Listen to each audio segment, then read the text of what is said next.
Philip Levine is the former Democrat mayor of Miami Beach. He joins me now. Good morning to you. Could this, do you think, turn the tide in New York? Well, I think overall this is around the country. It's not just New York. And it's unfortunate that the Democratic Party, which I'm a part of, is pandering to a very small group of progressives that are really taking the party down a road that is not a good road and it's not a winnable road. You know, Ashley, a former mayor said years ago that a liberal is just a conservative that hasn't been mugged yet. So, unfortunately, if the Democratic Party wants to retain this liberal base, they better make sure they don't all get mugged. And it's very unfortunate.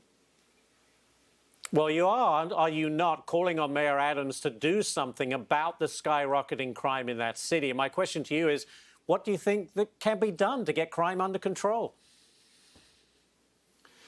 Well, let's look at this.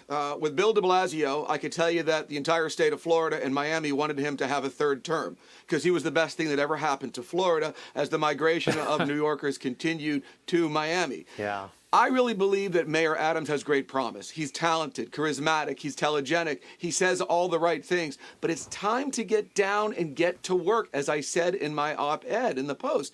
He needs to actually do the hard work, and it's not easy. But you can't attract business if the city's not safe. So forget about being pro-business. You've got to be first anti-crime. And there are things he needs to do. He needs to button down. It's not about going out. It's about actually getting on those subways, going and making those arrests. He was a great police officer. He needs to go show that police department he's with them 100%. But obviously, a lot of it has to happen in the state capital of New York. So let's see what happens. And he's also got a very liberal, district attorney who doesn't want to charge these people and is more about getting them back on the street to give them another chance. And all they do is turn around and commit another crime. There's no question. It's like deja vu all over again. Here we are going through the period of the 80s, 70s, and now we're in the 90s, and everyone bashed Bill Clinton for him being anti-crime. But I can promise you that's going to have to be the future of the Democratic Party after we see the results of these midterm elections. Very interesting. Philip Levine, thank you so much for joining us today. Great stuff.